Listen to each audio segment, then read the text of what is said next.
Welcome to Soccer in 60, presented by the Empire Strykers. Get ready for your weekly look at all the pro soccer teams in Greater Los Angeles. We've got all the news and analysis you need, from LAFC and the LA Galaxy to the Empire Strykers, Angel City FC, and Orange County Soccer Club. Now, buckle up and enjoy Soccer in 60. Welcome indeed to the fastest paced soccer show in SoCal. Yes, this is Soccer in 60, brought to you by SAC Health System, covering all the week's news, highlights, and more from LAFC, the Galaxy, Angel City, Orange County Soccer Club, and of course, the Major Arena Soccer League's very own Empire Strykers. Hello and welcome. I'm your host, JR Liebert, affectionately known as the Scarf, on location in DC from today, but that's a long story we won't get into. Thanks so much for joining me on another absolutely jam-packed episode of Soccer in 60. Don't forget, subscribe to the podcast on all your podcast platforms, and to make sure you subscribe to Soccer in 60 on YouTube. Here on Soccer in 60, you never really know what you're going to get from episode to episode. Sometimes it depends on results on the pitch, news and notes off the pitch, and sometimes, like this week, our creative head gunner sets up two incredible interviews and gets to be a part of both of them, by the way. Keith Costigan, Apple TV MLS Season Pass play-by-play man and Galaxy head coach. That's right, Greg Vanney joins the show. But first, let me introduce the man that I am lucky enough to co-host today's show with, my good friend and soccer superfan, one Timmy Kolach. Timmy K, how are you, my friend? Scarf, my man, it's great to be here with you today, as always. And unlike everybody else in DC, we are working like mad dogs today. That's right. Speaking of working like mad dogs, let's check in with our friends over at Omnitrans in partnership with the Empire Strykers. Experience the thrill of game day with Omnitrans. Be in the heart of the action at Toyota Arena and let Omnitrans take care of the ride. Simply download the Transit app to catch your bus and enjoy a stress-free trip to cheer on the Strykers. Don't miss out on the excitement and make every moment count at Toyota Arena. Ride with Omnitrans to your next Empire Strykers game. We've got Keith Costigan, Apple TV MLS play-by-play man. He talks all things LAFC and Galaxy. An incredible interview, and of course, Gunner part of that one as well. So let's kick it on over to Keith Costigan and his great interview here on Soccer in 60. Our guest is one of the most respected broadcasters in North American soccer. Hailing from Ireland, he played professionally in the USL and is also a former college head coach. These days, he's best known as lead play-by-play announcer with Apple TV's MLS Season Pass, as the longtime voice of the Seattle Sounders, and for previously spending nearly 2 decades calling the Bundesliga, the Champions League, Liga MX, Gold Cup, and the Euros for Fox Sports. We're so excited to have with us a man who is known both for his incredibly sharp soccer mind and for his infectious energy and personality. Mr. Keith Costigan, welcome to Soccer in 60. I got to say, the last bit's probably a lie about the infectious personality. I know that intro's made me, when you say 2 decades in an intro, you make people feel old. Like, that's got to be like, like the reverse. You got to make it seem like I've done a lot, but in a short space of time. Then I feel young and fresh. But go ahead. All right. So we'll do the little Men in Black thing where everybody forgets. We'll say, spent a long time broadcasting. There we go. We knocked that one out. Yeah. All right. Again, appreciate you hanging out with us. So let's get right into it. We're going to talk about 2 MLS teams on the show. First being LAFC and, of course, the Galaxy. Now, starting off with LAFC, we've seen the black and gold bulldoze teams with Danny Bouanga and Sonny in the lineup. When they've been out, we've seen a very different, more pragmatic, and arguably much more limited team. In your view, how does this bode for the playoffs where a lot of teams play extremely compact and with an emphasis on not conceding? Do you feel the lack of scoring by committee could spell trouble in these high-stakes games? No, look, I think you look at the Atlanta United game where Atlanta sat back and Son and Denny played in that game, and I thought LAFC did a good job of controlling the game. I think you have 2 game winners. I think you can talk about Denny and Son attacking space, but Son has an ability in front of defensive lines to create as well. I think you're talking about adding a world-class player mid-season. So I would worry about it more so if LAFC weren't so good defensively. Like, LAFC are not a gambling team. You said pragmatic when Son and Denny Bwanga aren't in the side. I think they're quite pragmatic when they're in the side as well, which is they're saying, if you are not going to let us break you down, we're going to dare you to break us down. They're not afraid to play chess in that way under Steve Cherundolo. And it's one of the main reasons why I think in his tenure, you look at all the tournaments, he's got deep in every tournament because of that. Like, whether it be making it the final or lifting the trophy, he's very, very good at playing that game with the opposition. So any game you put LAFC up against with Son and Denny Bwanga in the lineup, no matter who the opposition are, we're going to get that approach from Austin, I'm sure, where they sit back and are pragmatic. But I don't envision LAFC having the same problems with both of those in the side that they did in that, game towards the end of the season. So the short way of saying that long-winded answer is I still back LAFC because they have two of the best attacking players in the league. Mm-hmm. Now, recently, LAFC obviously drew 2-2 at Colorado. The Rapids managed to hurt the Black and Gold in key moments in that game, nearly came away with the victory if it weren't for a really late equalizer in that game. Do you feel that might have been a blueprint of how to hurt Steve Cherundolo's team? What's your analysis of the Colorado game? Yeah, I think if you look throughout the last couple of years, LAFC have struggled when they've gone to Colorado. Like, it's a difficult place to play because, first of all, Colorado are very direct. They don't care about, they go at you. They're like high pressing. So they are a difficult team to play against, particularly at altitude away from home. And remember, Colorado's season was on the line. Like, everything was on the line in that game for them. LAFC didn't have that much to play for. Like, you can say they didn't. They really didn't have that much to play for. So I would argue that, you still got a positive outcome on the road against a team that had everything riding on this game. So I wouldn't read too much into the result. I think you mentioned the late goal, but Hugo Lloris has a mistake that we haven't generally seen from him. So you take away that mistake and, LAFC are probably getting a win. So I think this was more on the fact that Colorado were gambling. They had to win. They knew what was on the line for them. And the fact that they still didn't get a win against LAFC tells you LAFC can handle those pressure situations. So I wouldn't put too much stock in this performance, this result. I think it's a whole new season when we start with the playoffs next Wednesday. Okay. Now you already mentioned, speaking of playoffs, you already mentioned Austin. Obviously, LAFC now having finished third in the West, they now face Austin as its first playoff opponent, a team to whom they lost both of their regular season games and failed to score a single goal over the course of 180 minutes. Granted, the Black and Gold didn't have Son in the home leg, didn't have Son or Bwanga in the away game a week and a half ago. What do you expect to see in the LAFC Austin series, and what do you think Steve Cherundolo's side needs to do to make it past that first hurdle?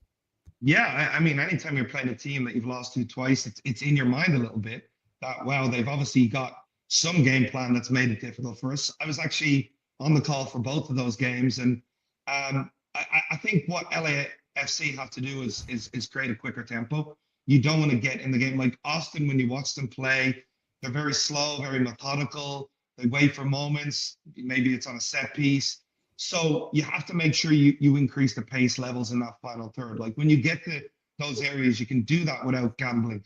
I don't particularly think Austin are a top tier defensive team. So I think if you elevate the level that you're playing at in terms of tempo, I think you get a result. Go back to the early game in the season. It was a midday game, if I'm not mistaken, at BMO. So it just didn't have that kind of right feel.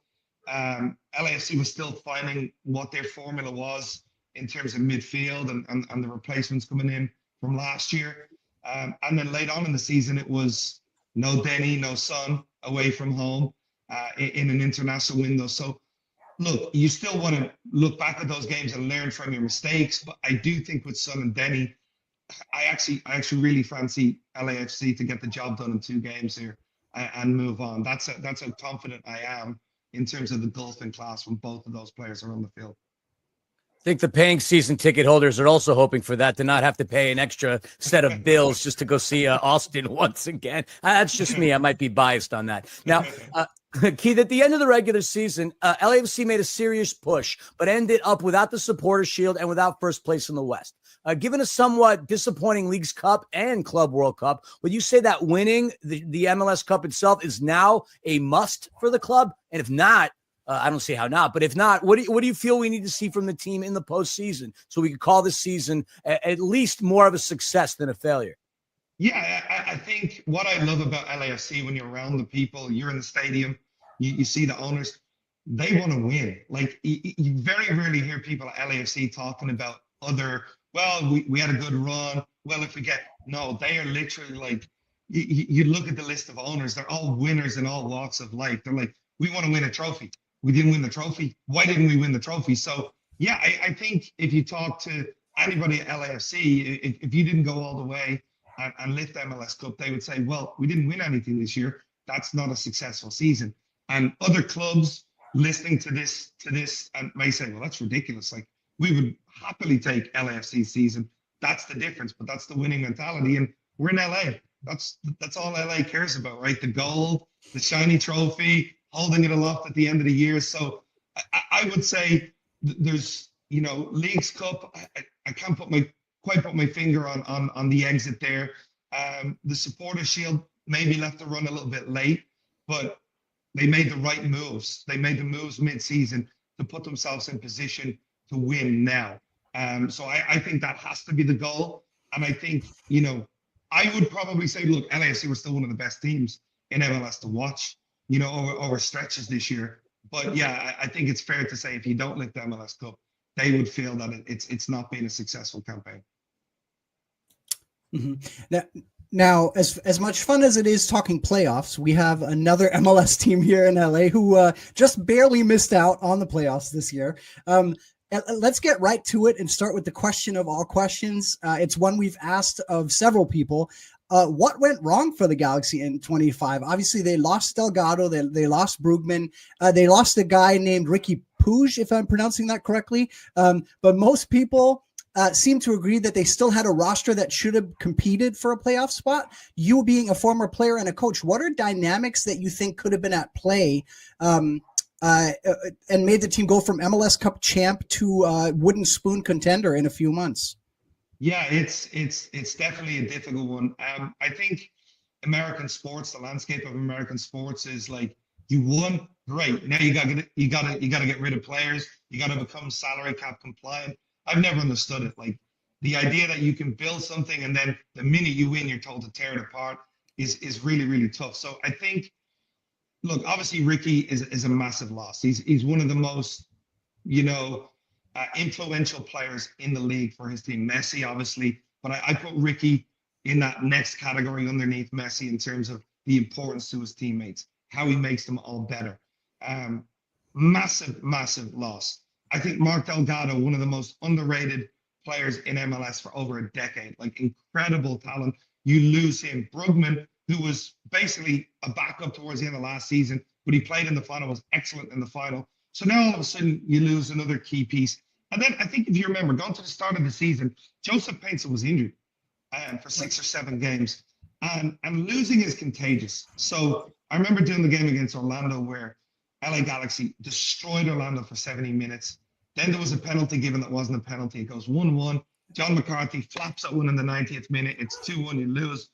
And that hangover just kept going. It kept seeming like LA Galaxy were there. And then it wasn't, they were unlucky. They were starting to play poorly as well, maybe feeling a little bit sorry for themselves. I thought Gabriel Pecco had a great year last year. Team zeroed in on him a little bit more without Painter in the lineup, and it was difficult. Now, could they have done better? Yes. Could they have replaced some of those players better? I think if you talk to Will and Greg, they would say yes. But what Will and Greg didn't do was they didn't blow up everything and gamble the future on just being successful. Now, they said, look, it's a difficult run, but we want to make sure we don't make any rash decisions in terms of personnel and bringing in players who might help us now, but if they don't, affect their ability to be better next year as well.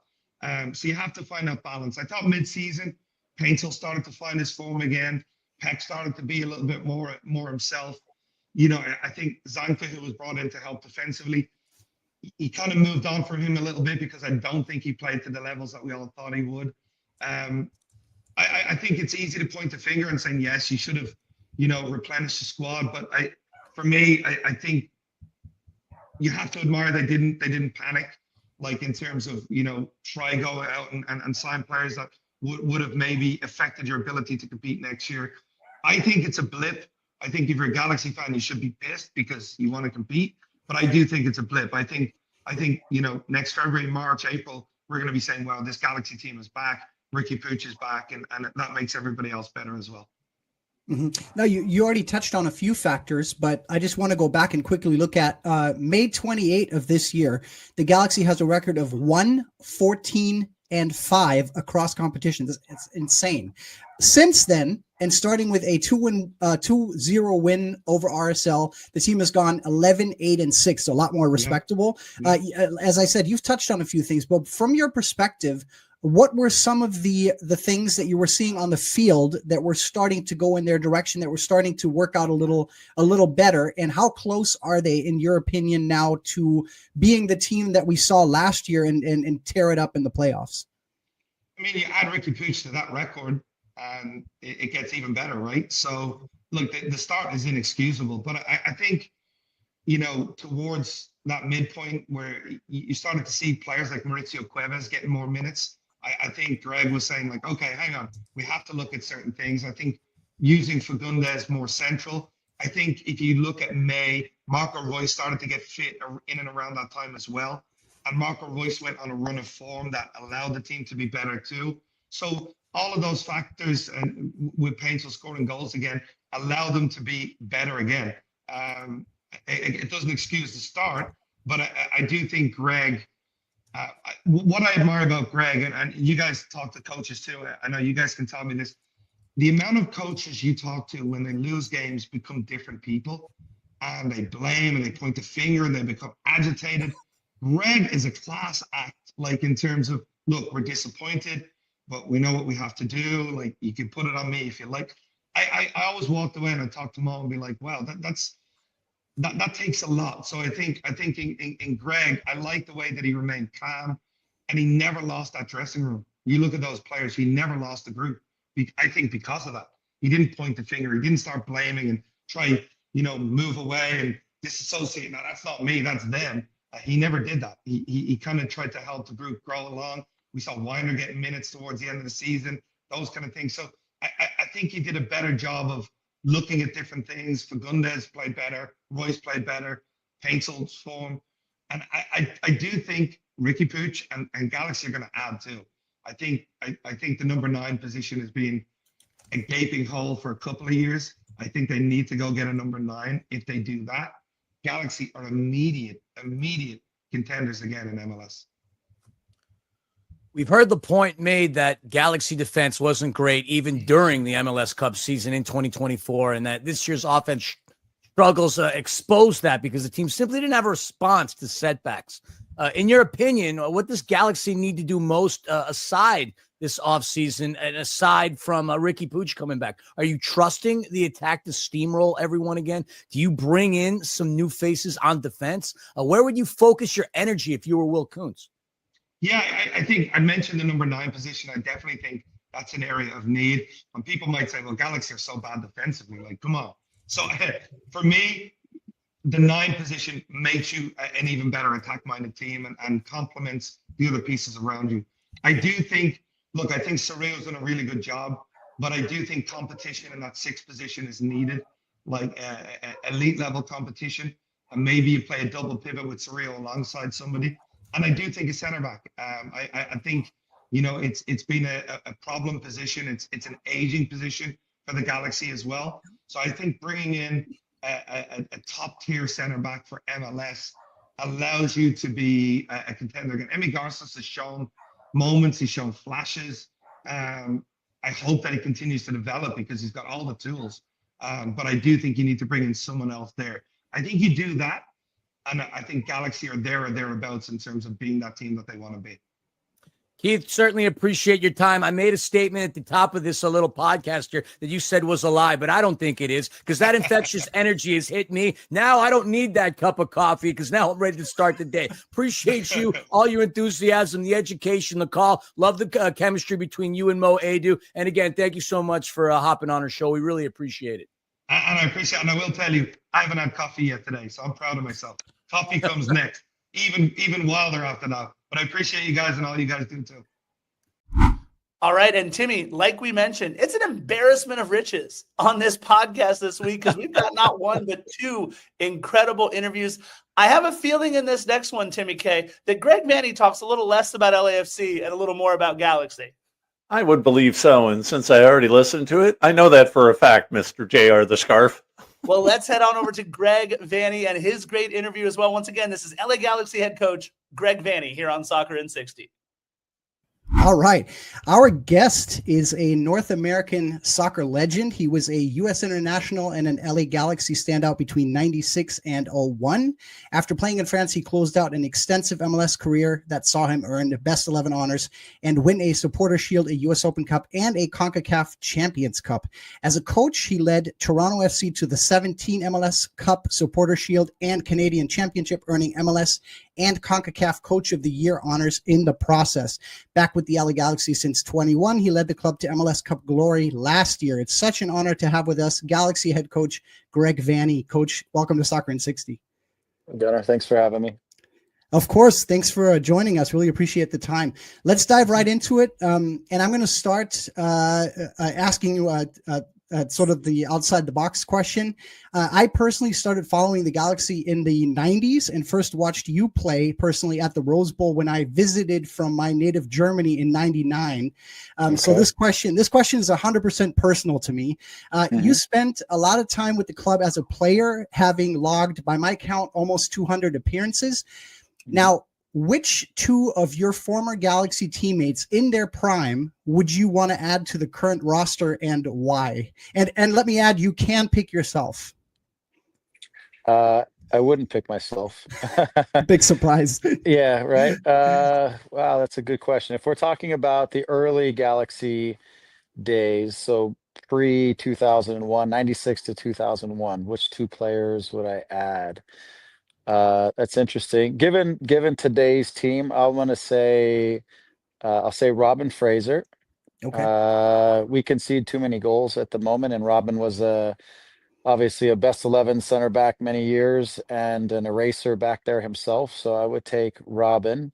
Yep. And then who are the other? We have DP wingers. Otherwise, I'd add Kobe in a second. Who else in that 2001 group? Good question.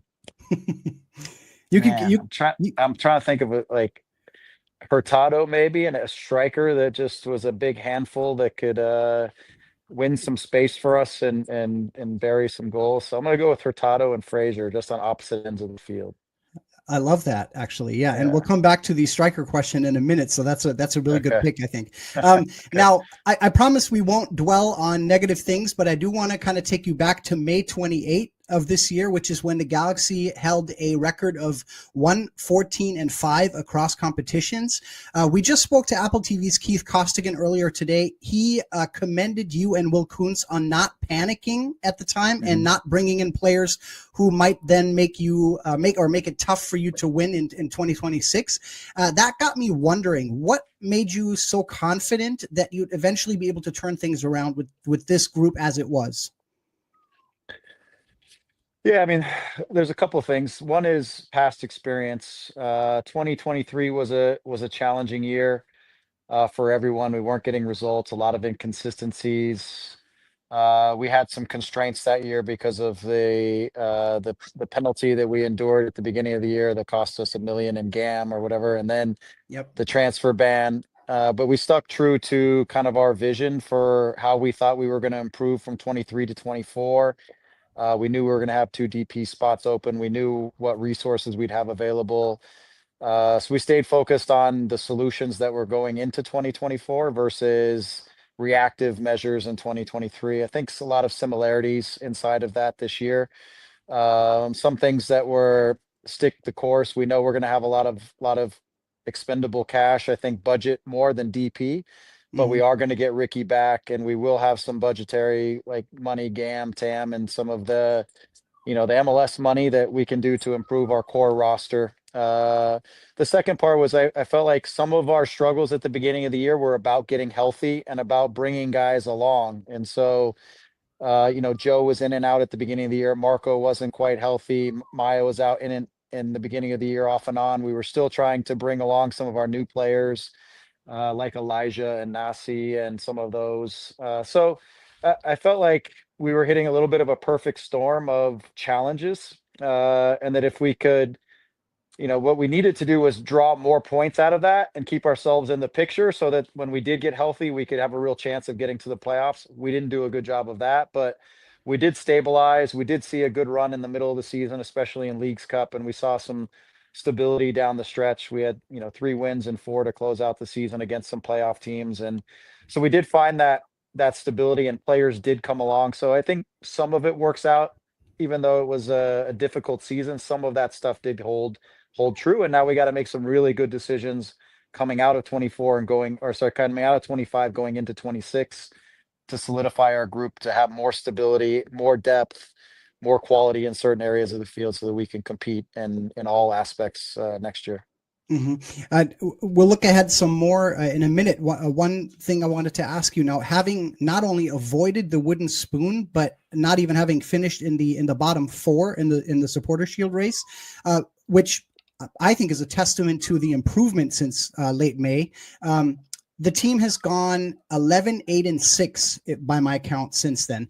From your perspective, what factors have led to that turnaround? Can you point to anything that you just weren't happy with earlier in the season and that sort of came along? And how close or how far do you feel the team is now to the team that won MLS Cup last year? Yeah, I think, some of the things that stabilized is our midfield stabilized, for one, given the way we want to play the game, being a possession-oriented team, losing 3 core midfielders from last year and Ricky being injured, and then Mark and Gaston, a lot of experience in those 3 guys.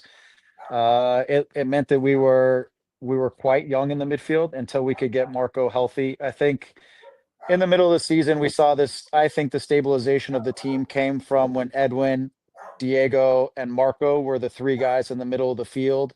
And then we obviously had Joe and Gabe manning their positions. And then the mobility of Nasi, I think, gave us a little bit in transition and a little bit of a guy who could force center backs to have to really take account of him, which could help open up our midfield. But I think we found stability when we started to do better at controlling and managing the middle of the field.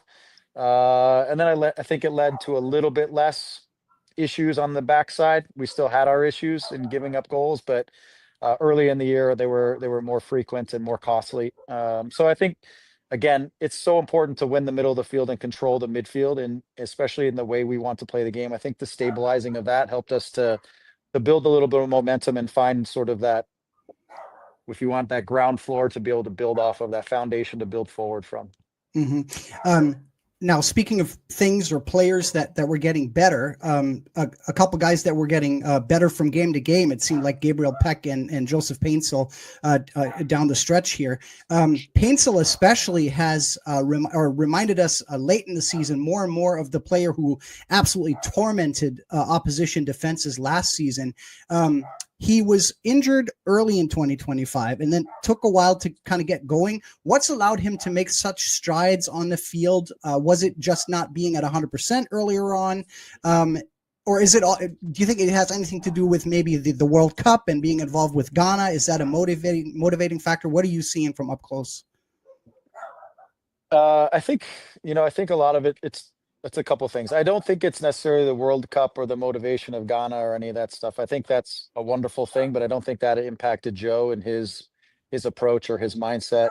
Okay. I think when you come into a season early and you suffer an early injury, you miss a big chunk of preseason, you miss some early games, and you're trying to get healthy, you end up spending a lot of time just trying to get back to like the big things, trying to get fit, trying to to get back to speed, find your rhythm. And a lot of things for Joe, for Gabe, and these things come down to details. It's the finishing aspects, it's the timing of their running, it's the connection with their teammates, things like that, that I feel like they were in the details that they needed to work on.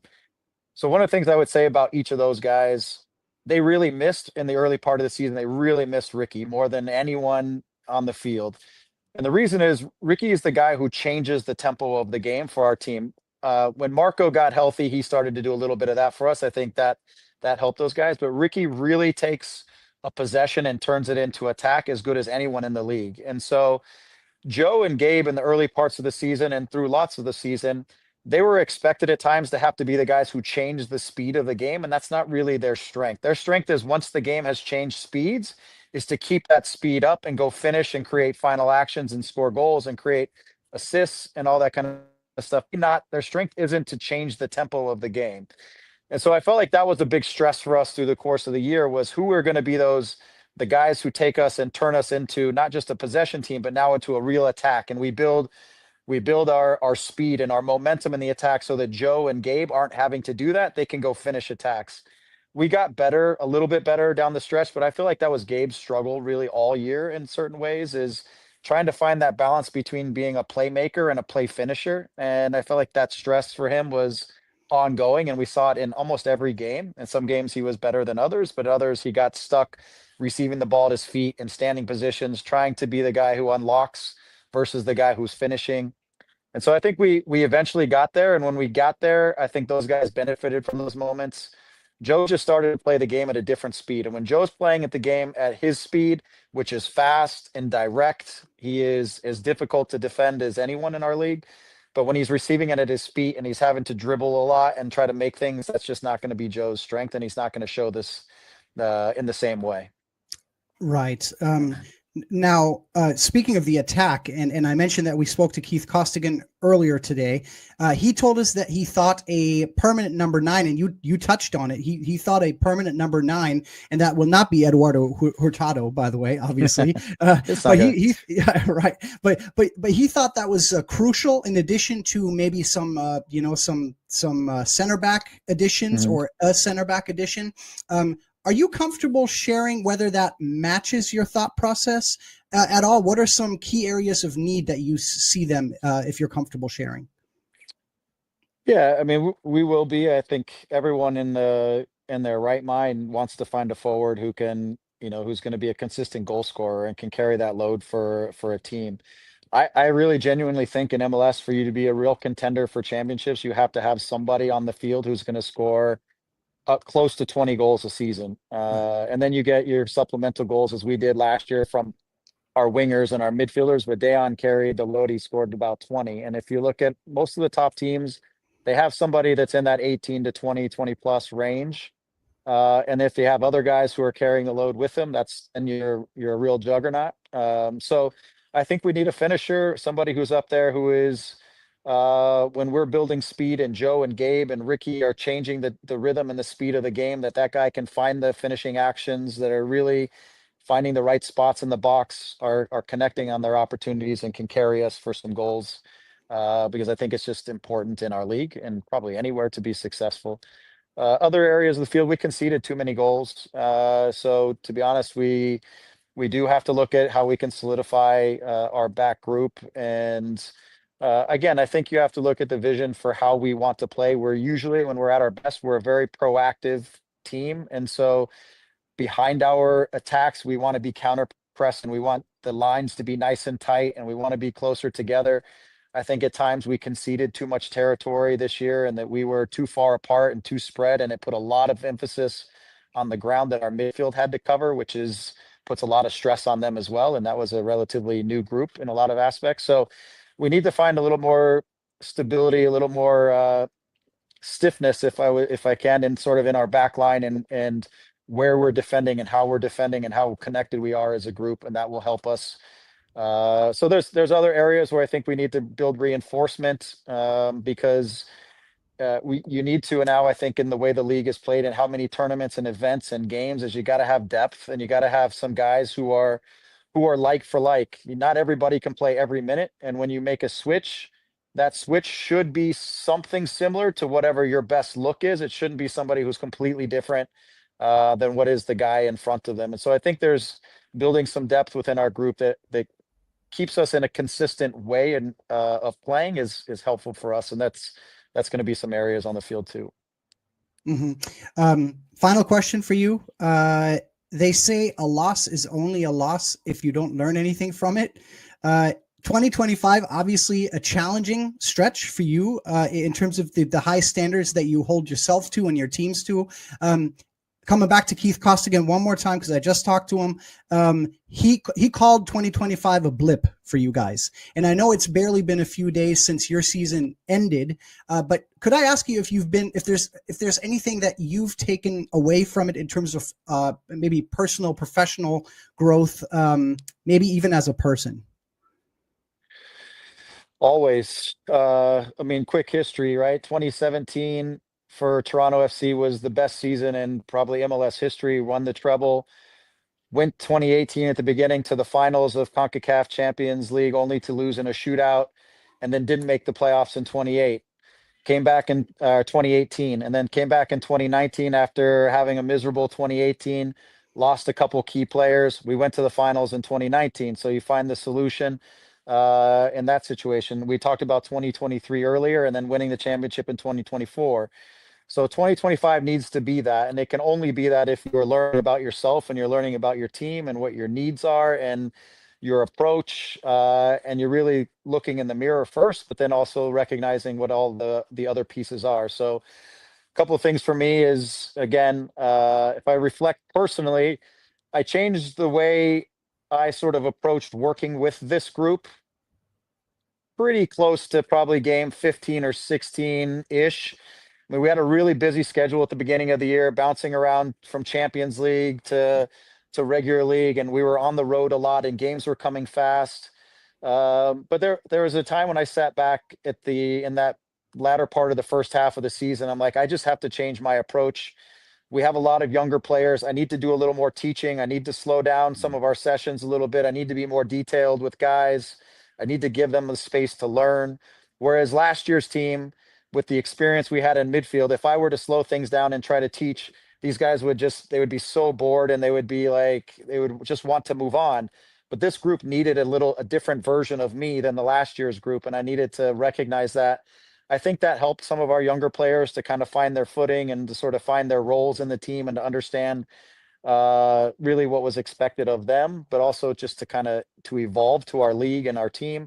So I had to reflect on my approach as well to the group. And that's one of the things that I need to be thinking about as we reshape the team next year, depending on our experience and how many new guys and how many guys are fresh, how I will approach working with the group, how much teaching versus how much allowing them to play and to grow within our vision, things like that. Always, there's a million things I could go into that are small details, but you always are about reflecting and growing. And that was, if I'm being honest, over the course of the season, that's probably what kept our team together. Because when you don't win games for the first 16 and you're still trying to keep people believing in something in your locker room and that they're buying into what you're doing, it's about staying process oriented and about learning from each of those bad results so that you can try to do better in the next game with the trust that at some point it's going to turn in your favor if you're doing the right things. And so in our environment, we always stick to process. We know that the results drive our emotions, but the results should never drive our process. And so we tried to really stay focused on that. And that's how I approach my coaching and my day-to-day work, really. Mm-hmm. I got to tell you, the way you're looking ahead now to 2026 and the way the teams came around in 25, I'm getting excited for next season. Really appreciate the time. As I said, an American soccer legend, an LA Galaxy legend. Thank you so much for the insight and for the time today, Mr. Greg Vanney. Thank you so much. Thanks, Gunnar. Thanks for the kind words. Appreciate it. Of course. I mean, come on. 2 great interviews. Keith Costigan, Greg Vanney. What more could you want? I mean, we talk about how we offer everything here on Soccer in 60. 2 great interviews, Timmy K. Yeah, and what I really liked about Greg Vanney is he talked about what happens after you win in MLS, how the teams go right mostly to the bottom, and then they come right back up. And it was brought up in this interview that since the end of May, the Galaxy had won 11 games. And so going into next year, you and Philly have already talked about this. The Galaxy are going to be back next year. So it's going to be great. Very, very good team. And look, before we get to some Empire Strykers talk as the MASL regular season approaches, let's take a quick minute to talk about our friends over at National Core. National Core is one of the nation's largest nonprofit affordable housing developers and a proud sponsor of the Empire Strykers. At National Core, they believe that soccer has the power to transform lives just like they do. They believe in building strong communities on and off the field. And to learn more about National Core and their mission, head on over to nationalcore.org. All right, Timmy K, now that the bills have been paid, it's time to talk some Empire Strykers. And Tim, last time out, we told you all about the home openers. Their opponent was finally revealed. San Diego Sockers, Friday, December 12th, 7:35 p.m., Toyota Arena. Be there. We've got season tickets, Tim, starting as low as $229 to get you in there for all 12 matches. Well, this week, the Major Arena Soccer League, the highest level of indoor competition in the world, went ahead and revealed the whole enchilada for the 2025-2026 season. 12 home games, 12 away. Every club plays every other one. There are 8. Look, the Strykers season opener, Tim, they've got to travel down to the evil empire, the San Diego Sockers, Friday, November 28th. What an incredible match that's going to be. It's going to be great. It's going to be a great game to start out the season, especially after the Sockers, in that epic final regular season match that they played. It's going to be an incredible atmosphere. Make that road trip down to you don't even have to go to San Diego. You just got to go to Oceanside. Right. Just take a right turn at the 76 off the 15 and you'll be there in no time. Yeah, there's that big Denny's sign down there. You can't miss it. It's beautiful. If you head down the freeway, it's going to be a lot of fun. Just 2 weeks later, of course, San Diego comes back up to Toyota Arena. I mean, look, Empire will wrap up its regular season Sunday, March 29th. A little bit of a late birthday present for me here. St. Louis Ambush coming to Toyota Arena. Look, over the course of the campaign, the Strykers will face the Sockers 6 times out of those 24 matches. Tacoma Stars 5 times. But you know what? That cuts down on all the travel costs, right? So it does. And it'll be okay. With only 8 teams in the league this year, I think what it's going to do is it's going to make every game that much more intense because you're going to have these guys fighting for a playoff spot, and the playoffs haven't been dictated yet as to what the program is going to be. Right. But I think what's really going to happen is every game is going to be even more of a fierce battle than what it was last season. Yeah, you mentioned it. Everybody's going to play everybody, right? So not only will the Sockers play 6 times and Tacoma 5 times, but you're talking about St. Louis 4 times throughout the season, the Milwaukee Wave 3 times throughout the season, and then Kansas City, Baltimore, and my father's former hometown, Utica, facing each other twice on the season. It's kind of neat, number one, to be able to face every other MASL team, right? It's like a true supporter shield winner, right? Or a true top of the table champion. Which one of these matchups are you most looking forward to that isn't the San Diego Sockers? I'm always a big fan of them playing Utica, but I'm really interested about how they're going to play not only Milwaukee, but Tacoma, because Tacoma is, there's a couple quirks to the schedule. They play at home on the 19th and then got to fly up to Tacoma for the game on the 20th in December, right? So it'll be interesting to see how they do playing back-to-backs like that, but it's also going to be fun to see them play Tacoma and really fight these guys tooth and nail, because I think even more so than the Sockers, the Tacoma rivalry is just bitter. And look, let's talk real quick about the Savage Elephant that's no longer in the room. The league now wide open again. Chihuahua Savage not part of the 25-26 MASL season, as MASL looking to up their production value across the board for the league. So look, it's wide open between these 8 teams, and over 24 matches. You know it, Tim. One team can go on a little bit of a heater, 5-6 wins in a row. Let's say they catch some momentum, and all of a sudden you're looking at the top of the standings and sitting pretty come playoff time. Yeah, for sure, especially with the team like Empire, who could easily do that with some of the core guys that they bringing back. Stinson, obviously, Fabian and Palmer, and the list could go on. But the embarrassment of riches that they now have in the midfield with all the new recent signings. I Yeah. think this is a team that can really go far, but be on the lookout for Milwaukee to kind of put some fear of God into some people this season. I like it. Look, it's going to be an incredible, incredible MASL season. And again, December 12th over at Toyota Arena, the home opener.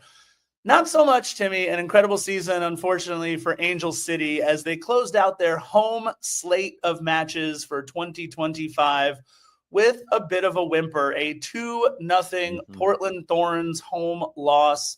And look, this effectively ended their season. Obviously, no chance to make the playoffs, although the margin was already razor thin that they needed everything to go right. But the wonderkin, she just turned 20 years old. Olivia Moultrie, who's been playing in this league since she was like a young teenager, scored both of the goals, put the final nail in the coffin for Angel City. And this one, look, the score line almost didn't matter. It was all about celebrating the two legends. We already knew it, Kristen Press and Allie Riley.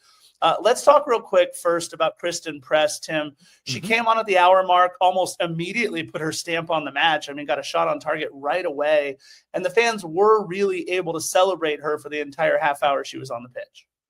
Yeah, and that was pretty cool. And obviously, she's got back into game shape. Was never going to play the full 90 this season. It just was never going to happen. We've talked about that multiple times, and the fans were clamoring for it. But I think the prior administration and the current administration of the coaching staff knew what it was.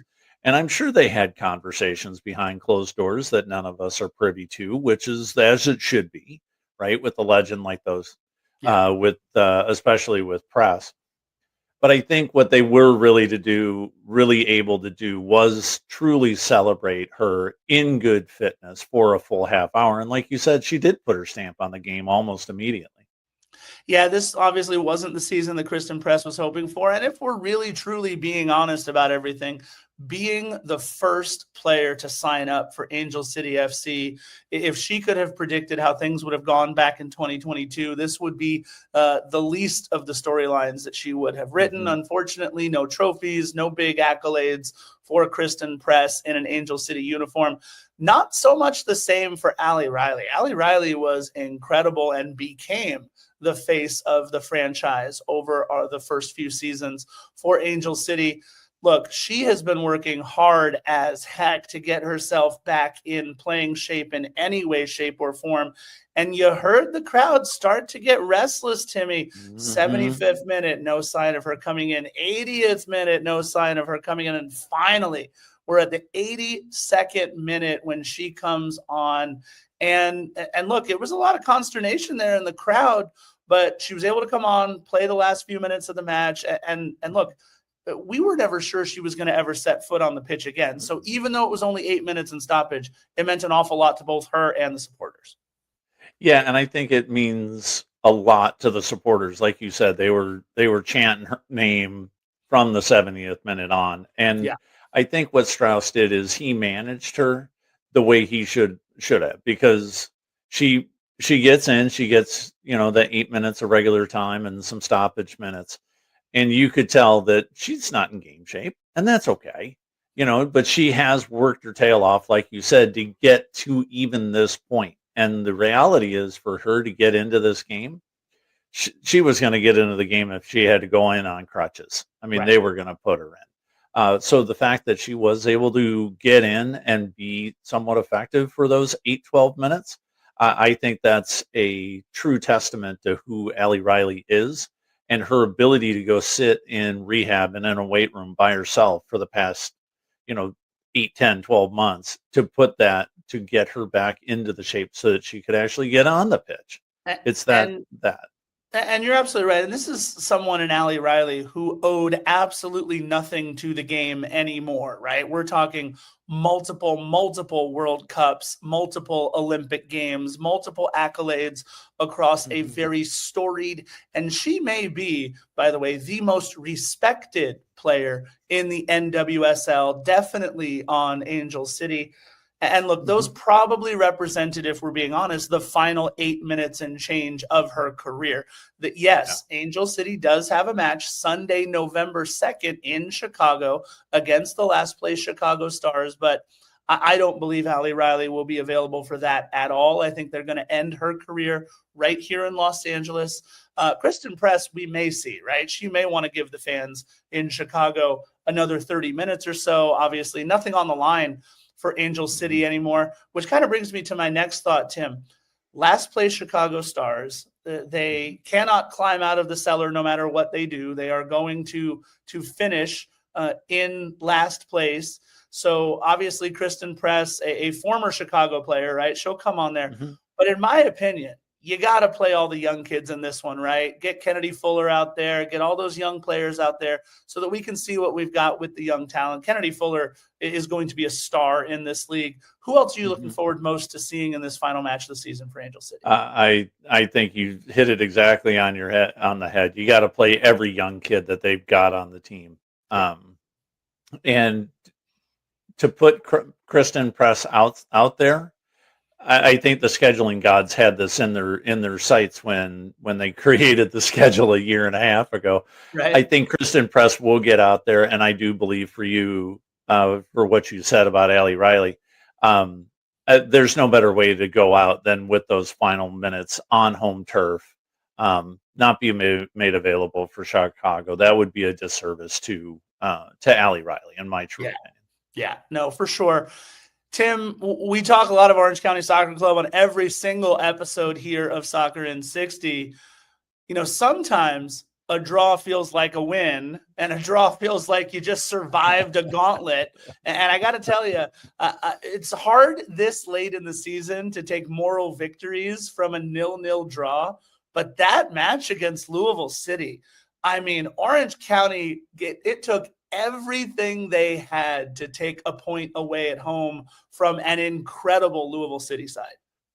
Yeah, and you've got to give it up to the defense and Danny Stone's boys and Ethan Zubak for doing what he could, and Colin Shuttler between the pipes, and we'll talk about him a little bit more in a minute. But it's one of those things where you need a result, you got a result. It might have been a sister kisser, but it was the craziest, wildest sister kisser that you could ever imagine. And when you talk to the guys, when you hear them in the interview room after the game, they were fired up. Coach Danny Stone was fired up. And Louisville is, it's a very good playoff team. They're going to do some damage in the Eastern Conference this year. And it's going to be amazing to see how far they go. But let's talk about Saturday's match, man. We win and we're in. I mean, it's going to be a raucous crowd. You can get tickets for only $10 at Beer Fest night too. Right. Holy smokes. And let's, first of all, we got to give your boy some flowers here. Shutout Shuttler is back, baby. Look, he quote unquote only needed to make 5 saves in this one to get the shutout, but he faced 24 shots total on the night in front of him. You mentioned it, an incredible moment for the defense, for sure, for Orange County in this one. And now here we are, playing at home with everything in front of you. Indy 11 coming over from the East, right? They've got a long travel schedule.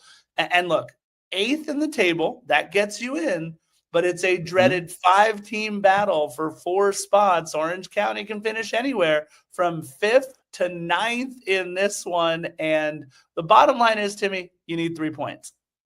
You have to have it. There's no other way. And when you listen to the guys after practice and things like that, they're going to come out fired up. That there's going to be 5,500 plus. There's going to be extra people in the place. I know it. I think they're going to put probably 5,800 or 6,000 people in the field. You have to win this game, and it doesn't matter if it's 1-0 or 5-4. You got to put the ball in the net, and whether it's at the death or whether it's 3 goals in the first 5 minutes, if you don't win, you go home, and it's a very long off season. Yeah, look, iron sharpens iron, and I think this match against Louisville City was the perfect appetizer to what is going to be an incredible match against Indy 11. Bottom line is, in that match against Louisville City, Ethan Zubak created a chance in the first half. Then they hit a post later on in the first half. They really could have come out of this with a 2-0 win over the best team that the USL has seen in many, many, many years, and maybe not needed to sweat it as badly at all coming into this one. But this match against Indy 11, everything to play for. If you're Orange County, these county boys, that's all you can ask for as your season is set to end in the regular season.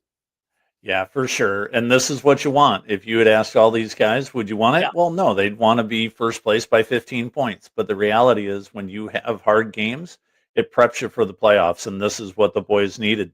And it also got two of these boys on to the best 11, including Colin Shuttler. This is a fun best 11 for sure, unless you're an Angel City supporter. And I want to remind you all, it's Gunnar Burnt who puts together the best 11. All you Angel City supporters out there, two representatives for Orange County on this one: Colin Shuttler in goal and Ryan Dogman, as a defender for their exploits against Louisville. Lots of Galaxy players: John Nelson, Mauricio Cuevas, and Ramiro Garces as defenders. Midfielders: Gabriel Peck, Joseph Painzel, and Elijah Winder. All of those players for their exploits against Minnesota, including Joseph Painzel, wearing the captain's armband.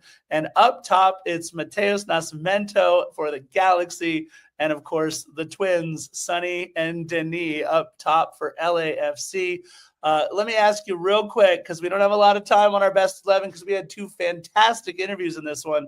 If you could have any player from Angel City, why should it be Allie Riley in her final match? Just because, right?